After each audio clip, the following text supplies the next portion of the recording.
What's good, YouTube? It's your boy, Blue Blood Sports TV, back at y'all with another one.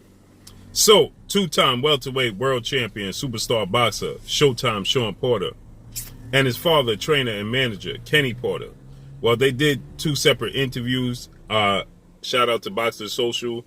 And they discussed what went wrong and why didn't the fight materialize between Shawn Porter and undefeated three-division world champion, former junior welterweight undisputed world champion, currently the WBO welterweight world champion, who is widely considered by many to be the number one pound-for-pound fighter in the world, in Terence Crawford.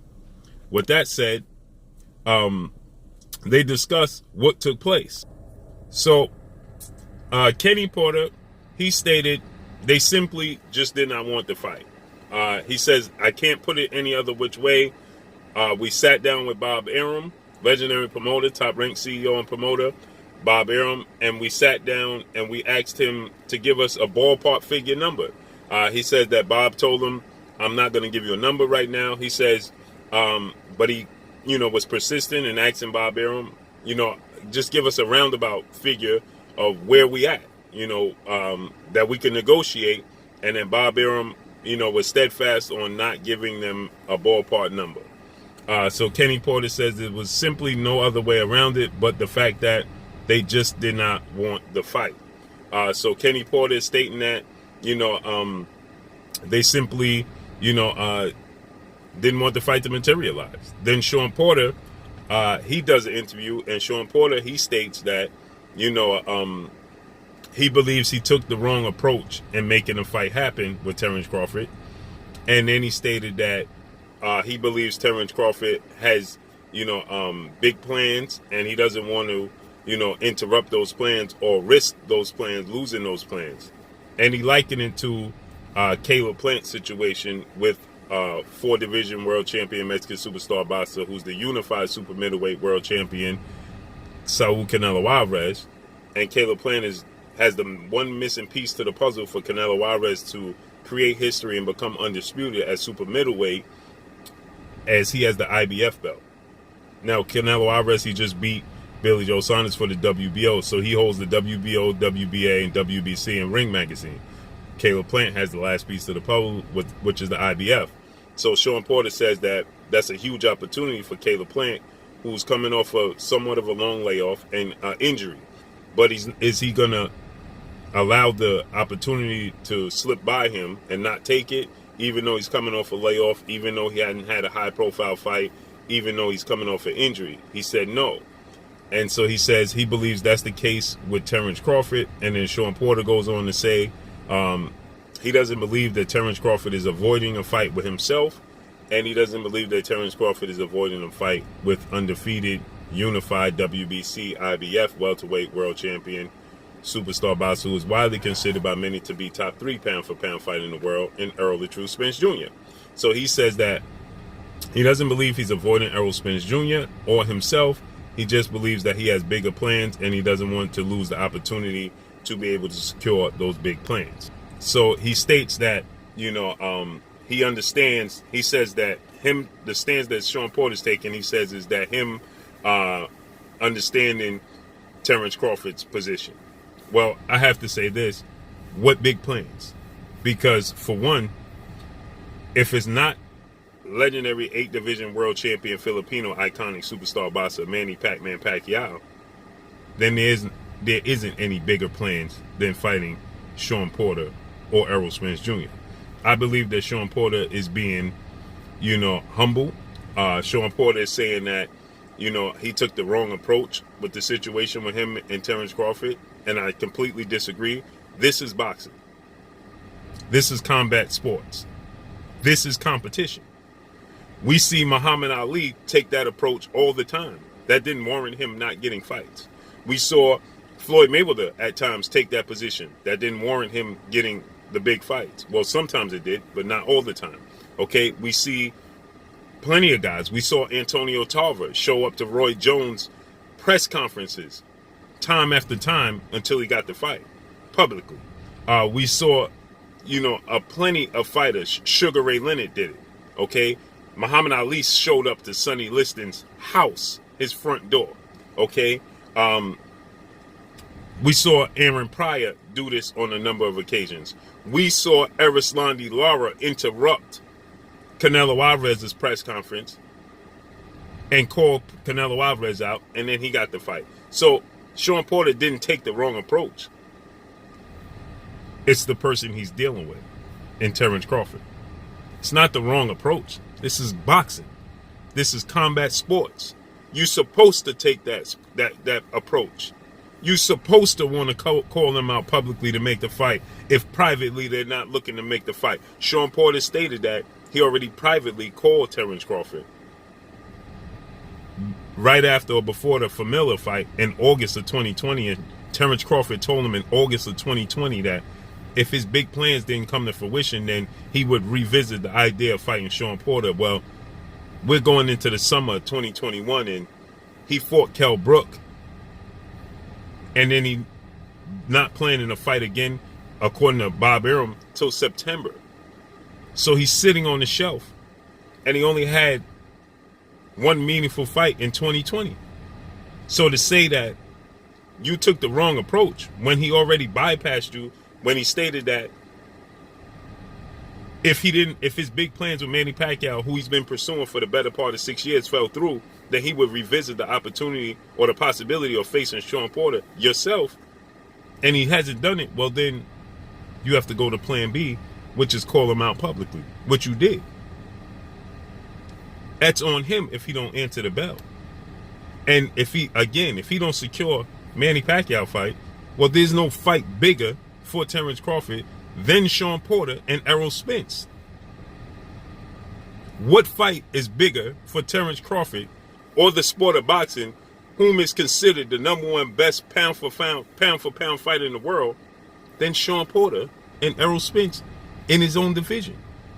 Waiting for the winner of Jose Ramirez-Josh Taylor fight next Saturday, who are junior welterweights that are looking to come up to welterweight.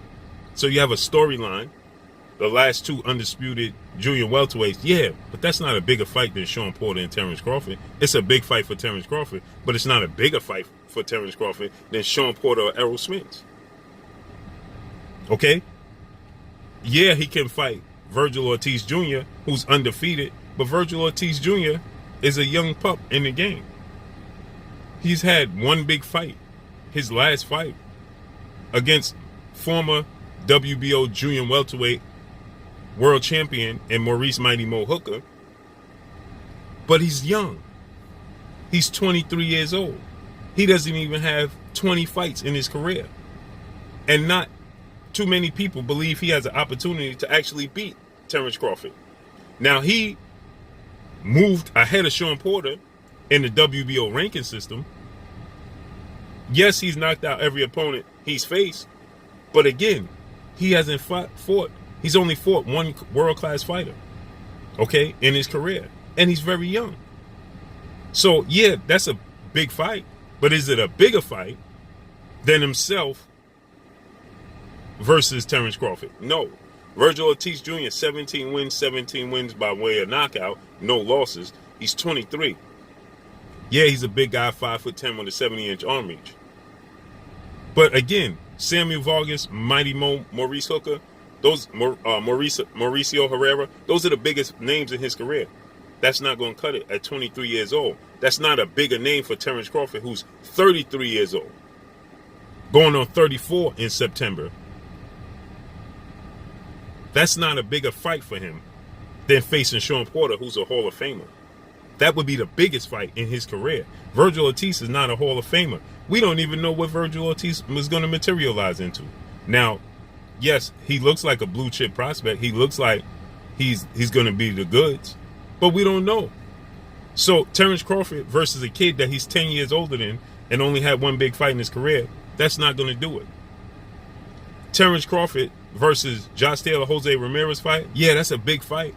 But again, those are junior welterweights coming up to welterweight. Now, they're both big guys. They're both 5'10" and 72-inch arm reach. So they're both very big guys. But again, are they bigger fights than Shawn Porter and Errol Spence? Absolutely not. So I believe Shawn Porter is just being generous. I believe Shawn Porter is trying to repair maybe their relationship, maybe it got a little strained by him calling him out publicly. But again, Shawn Porter, there's no fight bigger than Shawn Porter and Terence Crawford, or Terence Crawford and Errol Spence, if their name is not Manuel Pacquiao. And Manny Pacquiao seems to already be leaning the 4-division world champion Mexican superstar boxer Mikey Garcia. As his team has reported, there's no money there for Terence Crawford in overseas. So Manny Pacquiao is leaning towards fighting Mikey Garcia. So what fight is bigger for Terence Crawford than Shawn Porter and Errol Spence? We have to stop awarding fighters passes, and we have to start holding them accountable, especially for their status. We consider Terence Crawford the biggest name, the biggest fighter, the best fighter in the world, and he has to fight the best. It's just like everybody calls for Canelo Alvarez to fight the absolute best. Canelo Alvarez doesn't get a pass. Now his fan base, they put him on a pedestal, but the sport of boxing don't give Canelo Alvarez a pass for not fighting the absolute best. You see David Benavidez, undefeated 2-time super middleweight, Mexican superstar, world champion. He's calling out Canelo Alvarez, saying he's avoiding him. Why? Because we didn't want to see Canelo Alvarez face Avni Yildirim, Rocky Fielding. We want to see Canelo Alvarez, who's considered top 3 pound for pound in whichever order you so choose, and the face of the sport of boxing. You want to see him against the absolute best. Floyd Mayweather didn't get no pass. His last fight, at nearly 40 years old, when he fought Andre Berto, the boxing world was in a tizzy. They had an issue with Floyd Mayweather fighting Andre Berto, his last official boxing match at nearly 40 years old. We still was holding him to a standard that he needed to fight Keith Thurman or Shawn Porter because he was the absolute best. After he done beat more world champions than anybody in the history of sport of boxing, after he beat Canelo Alvarez and being the only man to do so at 37 years old, after he beat Manny Pacquiao in the biggest fight in the sport of boxing history, after he beat Oscar the Golden Boy De La Hoya to become the cash cow, after he beat Shane Mosley and faced adversity in that fight, after beating Diego Corrales when he was pretty boy Floyd Mayweather and he was the underdog in that fight, after becoming the 5-division world champion, after becoming the pound for pound king, after becoming the pay-per-view king, we still in his last fight, his farewell fight, demanded that he fight the absolute best. So Terence Crawford at 33 don't get a pass either. So let's see how this unfolds and plays out. Make sure you hit the like button, drop a comment in the comment section, let me know what y'all think. Y'all already know what it is. It's your boy Blue Blood Sports TV. Hate, like, comment, and subscribe. If you haven't subscribed, hit the subscribe button, hit the like button, hit the bell icon to get all the new notifications. Follow me on Instagram at Blue Blood Sports TV, all one word. Y'all already know what it is. Shout out to the entire LDBC. Shout out to New Media. Shout out to Black Media Row. Make sure you like and share these videos. That's all I got for y'all. Peace. Oh, it is your boy Jaden Kiss. Make sure you check out Blue Blood Sports TV. It's going down.